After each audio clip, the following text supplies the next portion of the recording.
Здравствуйте. И снова с вами в телеэфире 31 канала журналист Геннадий Бендицкий вместе со своими коллегами Маратом Осиповым и Сапой Микибаевым. Мы поднимаем темы, которые не оставят вас равнодушными. Смотрите и слушайте. Вы имеете право знать. Сегодня мы будем говорить о вещах, на первый взгляд, совершенно не имеющих никаких точек соприкосновения. Но посудите сами, как могут быть связаны, например, череда цветных революций в Киргизии и состояние здоровья казахстанцев? Что общего между урожаем зерновых культур в южных областях Казахстана и высокогорным рудником на западном Тяньшане? Какое влияние может оказывать глобальное потепление и таяние ледников на незнание казахстанскими чиновниками географии? Но ничего, казалось бы, общего. И все-таки общее есть. И имя ему – золото. Благороднейший из всех металлов, мерило человеческого богатства, власти и славы, как это часто бывает, запросто перевесил благополучие региона, одной из стран которого является и наш с вами Казахстан. Но обо всем по порядку. Соседствующая с нами Киргизия не может похвастаться очень уж большими богатствами своих недр. Ее природные запасы с изобилием полезных ископаемых Казахстана ни в какое сравнение не идут. А потому разработку золоторудного месторождения Кумтор на юге Киргизской республики сразу после развала СССР и обретения ею независимости новые власти сделали приоритетным направлением своей экономики. В принципе, о существовании этого месторождения было известно давно, чуть ли не с 20-х годов прошлого столетия. И оно считалось довольно крупным, по своим запасам занимало 7-е место в мире.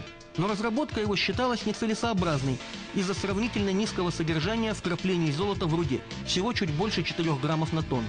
А еще из-за большой высоты над уровнем моря. Месторождение находится в высокогорной зоне ледников. Кроме того, месторождение долго оставляли нетронутым, чтобы не навредить уникальной окружающей природе, невосполнимый ущерб которой неизбежно бы был нанесен в случае его освоения. С этими факторами в Киргизии считались вплоть до 90-х годов прошлого века. Ситуация поменялась с приходом в страну капитализма и появлением новых правил игры. Разрабатывать месторождение была допущена швейцарская компания Сиабека, которая в свою очередь привела в республику своих партнеров из Канады, компанию Камеко.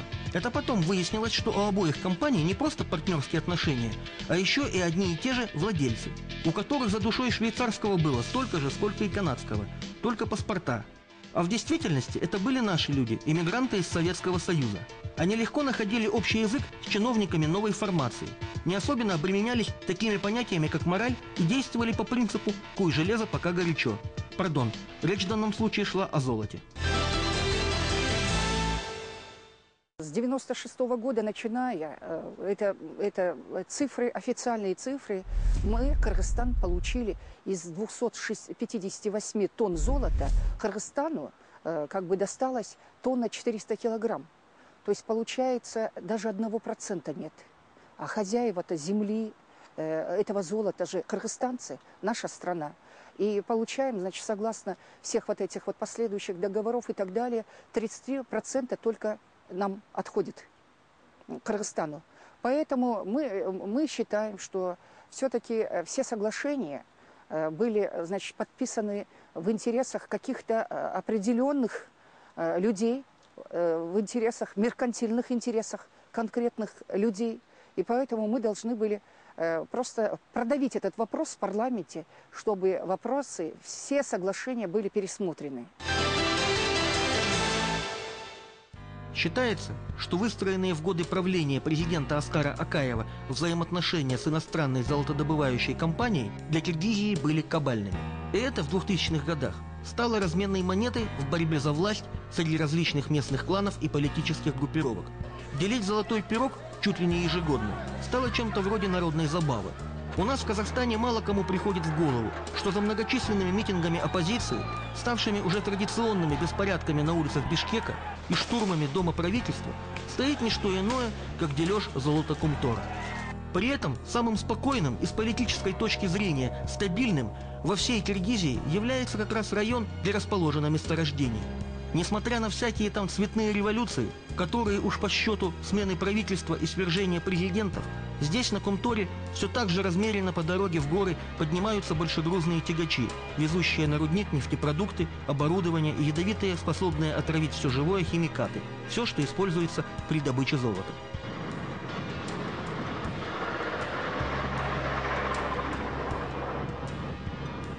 Все так же планомерно ведется переработка руды, после которой, кроме презренного желтого металла, остается масса вредных компонентов, таких как ртуть, мышьяк, цианиты, различные тяжелые металлы. Их выливают тут же неподалеку, прямо на горные ледники, превращая моренные озера в бомбы замедленного действия. После очередных политических потрясений сюда из столицы приезжают с проверками комиссии. Очередные всенародно выбранные депутаты и члены правительства. Они делают свои многотомные заключения, которые иностранцы обещают принять к сведению и выполнить. Но после таких тусовок ничего не меняется. Нас удивляет то, что всегда вот представители госвласти, да, многие из них, да, почему-то выступают в качестве адвоката. Они всегда защищают не интересы народа, не интересы местного населения, государства, да, а почему-то они всегда защищают интересы канадской компании. Это о чем-то, наверное, говорят, правильно, да? Просто так, такое не бывает.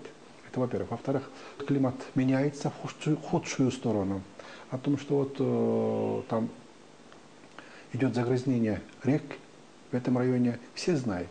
Вот поэтому народ имеет основания не верить в работу этих комиссий, потому что они всегда вносят такое заключение, что таких больших нарушений нету, есть нарушения технического характера, вы говорите, исправили, все нормально. Каждый раз так заявляет, но ничего такого, таких крупных, больших изменений нету. Все остается без изменений. Вот поэтому народ не верит.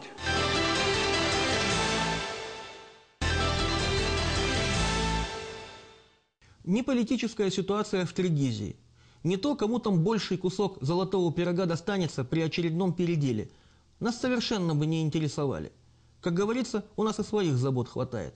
Если бы не одно маленькое такое обстоятельство. Длиной, если смотреть по карте, примерно в 3000 километров, связывающее их золото с нашими желудками. Но для начала, чтобы наглядно понимать, что к чему, давайте вместе с нашими корреспондентами сходим на один из алматинских базаров. Попытаемся приглядеться и прицениться, ну, например, к нашему отечественному доморощенному рису. Баракат лучше. А почему? Я плов люблю, поэтому плов получается вкусный. Покупаете? Да, хороший. Для каши очень даже, да, хороший рис. И по цене, и по качеству? И по цене, вот по цене как раз самотога устраивает. На плов он, конечно, не годится, а вот каша, гарнир, это хорошо. Ахмаржан, конечно, вкусный, сладкий, но он быстро разваривается. Понимаете? Может быть, она в технологии не та, может быть, вода, в воде больше лежит. А это рис от риса отличается. Поэтому, понимаете, конечно, чтобы наши отечественные производители получали, это хорошо. Но по качеству немного уступает. Баракат. А вот Ахмаржан брали? Ахмаржан брала, но, знаете, как-то, может быть, попадала на не свежий или что. Вот у него какой-то или запах, или привкус вот, при особенно детской каши. Я, в общем, собственно говоря, из-за детей беру кашу, ну вот рис, чтобы кашу варить. И у него какой-то привкус. А в баракате, по крайней мере, такого не бывает. Я беру длиннозерный, чтобы он был после приготовления рассыпчатый. Навряд ли кто-то из тех, кто расхваливал на базаре вкусовые качества нашего отечественного риса, догадывается, какое неимоверное количество вредных для организма человека веществ может содержать этот поистине незаменимый в восточной кухне продукт. А еще мало кто из казахстанских потребителей знает, что экспорт казахстанского риса в основном ограничивается поставками в Россию и в несколько стран так называемого третьего мира. Еще меньше народу задумывается о том, почему это происходит. А ведь все просто. Наш рис не проходит санитарные барьеры, выставленные развитыми странами из-за высокого содержания в нем веществ, совсем не способствующих улучшению здоровья. Виной тому почва, где выращивается культура, и вода, которой она поливается. А в них у нас, оказывается, всевозможной химической дряни хоть отбавляй. Так южные регионы Казахстана орошаются рекой Сырдарья, а в ней, по мнению специалистов, сегодня можно найти чуть ли не всю таблицу Менделеева.